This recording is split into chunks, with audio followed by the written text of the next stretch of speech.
Hi there, welcome back to Splitting Image Taxidermy. Thanks for joining us. Today we're going to talk about one of Africa's most iconic species, the Gemsbok, also called the oryx. They're beautiful, elegant, they've got incredible markings, and probably one of the most popular animals that we mount at Splitting Image Taxidermy. Having spent a lot of time with photographers throughout Africa, one of the pointers that a photographer gave me once, many years ago, was that in photographing a Gemsbok, keep in mind it's a very linear animal. Linear, horns are vertical. The markings on the face, vertical. The long marking down the middle of the neck, it's a vertical line. So from the front, these animals tend to blend in their environment incredibly well. From an artistic perspective, this means, in our opinion, never mount a Gemsbok straight. The horns are up and down, the markings are up and down, and when you mount this animal looking dead straight at you, you tend to lose a lot of the detail and the elegance of the animal. Instead, consider a turn on your Gemsbok, perhaps a pedestal mount, or in this case on my left, a wall pedestal, which brings out the shape of the shoulder and adds more depth and perspective to the mount that you've got on your wall. Being exposed to so many of these animals that come into the studio, we've seen the entire array of sizes from different regions throughout Africa. Being a desert animal, these animals tend to get slightly bigger in the more arid regions, Namibia or the Kalahari. That's not to say you're not going to shoot a great animal in any of the other provinces in South Africa.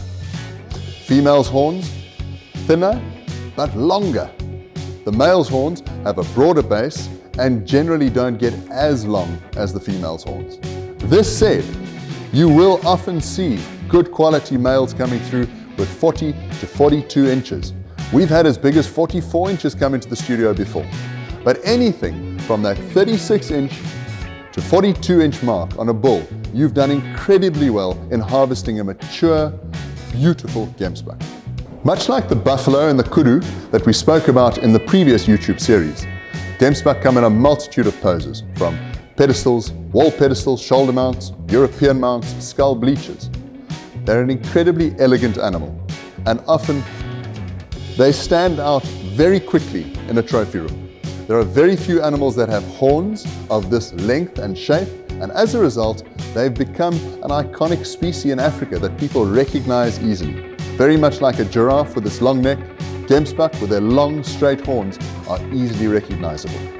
When choosing your pose, keep in mind it's a linear animal. Placing them too high, you tend to lose sight of the length of the horns and the shape of the horns.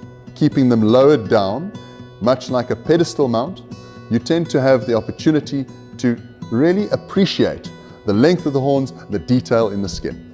They're a beautiful animal and best presented at a lower height. So to sum up your Gemsbok, whether you choose a pedestal mount, a shoulder mount, wall pedestal, Splitting Image Taxidermy's suggestion is turn your mount.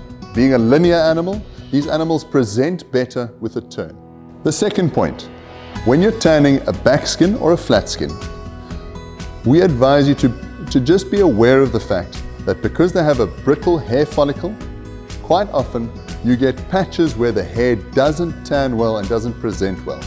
If you have the opportunity and you have a flat skin, the leather of a Gemsbok makes a beautiful piece of leather that can be made into a briefcase. You could use it for boots, you could use it for furniture. We would generally try and steer clients away from hair-on tanning for flat skins and back skins, purely because we don't think that the product that comes out is as good as it should be. And lastly, keep in mind that this is your trophy. There are memories attached to this animal.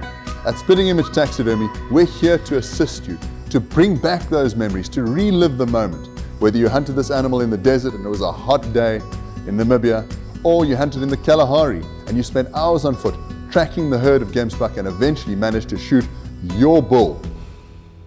Contact Splitting Image Taxidermy. We will assist you in designing that trophy to best suit your trophy room, office or display area. Please follow us on YouTube. You can check us out on Facebook, or we've got a great website with lots of useful information on www.splittingimagetaxidermy.co.za. Thanks again for watching, and stay tuned for more interesting episodes on the wildlife of South Africa.